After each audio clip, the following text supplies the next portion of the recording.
باطل نے جب جب بدلے گئے تیور، آیا گئے تب تب میری زباں پر، باطل نے جب جب بدلے گئے تیور، آیا گئے تب تب میری زباں پر، نعرہ تکبیر اللہ اکبر، نعرہ تکبیر اللہ اکبر، نعرہ تکبیر اللہ اکبر، نعرہ تکبیر اللہ اکبر۔ وعلی رسولہ الکریم، اما بعد، فاعوذ باللہ من الشیطان الرجیم، بسم اللہ الرحمن الرحیم، رب اشرح لی صدری ویسر لی امری واحلل عقدۃ من لسانی یفقہوا قولی۔ مولوی عبداللطیف صفدر دیوبندی صاحب، جو کہ عوام الناس کو بے وقوف بنانے کے لیے غیر ثابت اور ضعیف احادیث سے فائدہ لے رہے تھے، تو اس کا مدلل جواب ہمارے شیخ محمد ابراہیم ربانی حفظہ اللہ دے چکے ہیں، مگر اب میں اس کی چند جہالتیں ہیں جن کو آپ کے سامنے نشاندہی کروں گا۔ سب سے پہلے اس کی یہ ایک جاہلیت ہے کہ امام نسائی نے اپنی کتاب سنن نسائی کے اندر ایک باب قائم کیا، جس باب کا نام امام صاحب نے رکھا ہے ترک الذالک۔ اس کو یہ پتہ نہیں، عبارت دیکھو، اور رد کر رہا ہے ہمارے محدثوں کا، جو کہ امام صاحب نے ترک الذالک یہ پڑھا ہے ترک ذالک، یہ عبارت ہے اس کی۔ یہ امام نسائی نے ترک کا باب باندھا ہے، ترک ذالک کی، اور یہ محدثوں کا رد کر رہا ہے، ترک الذالک کو ترک ذالک پڑھ رہے ہیں۔ اور دوسری اس کی جاہلیت یہ ہے کہ ایک روایت کے اندر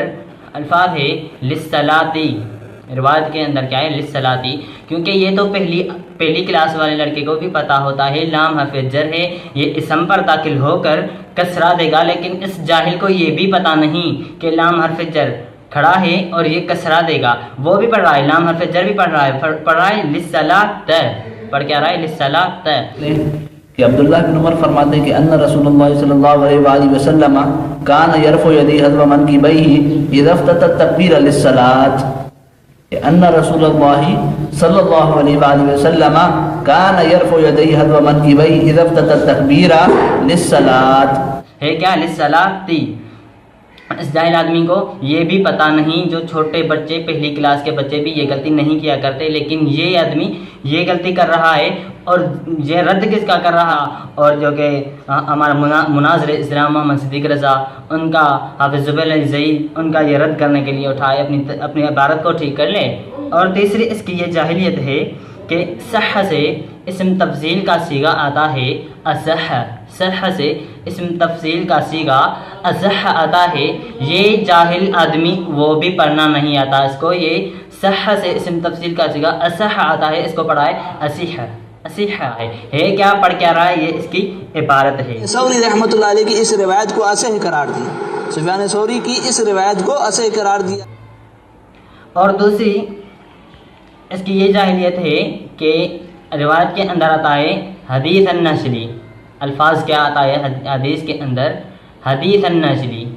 یہ آتا ہے حدیث النشری، یہ جاہل آدمی اس کو پڑھا ہے حدث النشری، حدیث کو حدث کر دیا، یہ اس کی عبارت ہے، حدیث النشری کو حدث النشری پڑھ رہا ہے۔ الرحمن بن مہدی ذکرت للثوری حدث النحشلی۔ اور اس کی ایک غلطی یہ ہے، جو کہ بڑا امام ہے، بڑا محدث ہے، اس کا نام نہیں آتا، اور رد کر رہا ہے محدثوں کا، نبوی علم کے وارثوں کا بھی نام لینا نہیں آتا، جو کہ جس امام کا نام ہے ابن ملقن، ابن ملقن محدث ہیں، بڑے محدث ہیں، کوئی جو چھوٹے آدمی نہیں ہے، جس کا نام ابن ملقن ہے، لیکن یہ آدمی اس کو یہ بھی نام نہیں لینے آتا، یہ پڑھ رہا ہے ابن ملقن، ابن ملقن رحمہ اللہ نے اسے ضعیف لا ملقن پڑھ رہا ہے کیا پڑھ رہا ہے، اس آدمی کو جو کہ نبوی علموں کے وارثوں کا نام بھی پڑھنا نہ آئے، اور وہ آدمی اٹھے اہل حدیث مناظر اسلام محمد صدیق رضا حافظ زبیر اللہ کا رد کرنے کے لیے، تو میں اس آدمی کو یہ گزارش کرتا ہوں اپنی عبارت سیٹ کر لے۔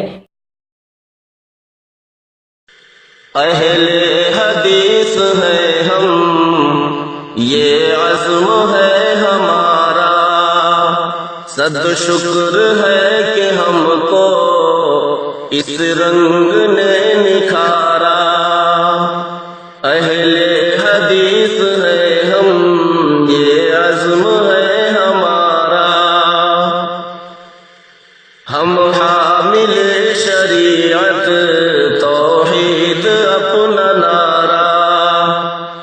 سینوں میں جل اٹھا ہے سنت کا ایک شرارہ،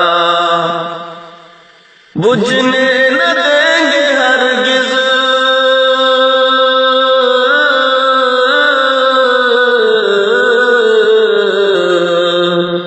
بجھنے نہ دیں گے ہرگز،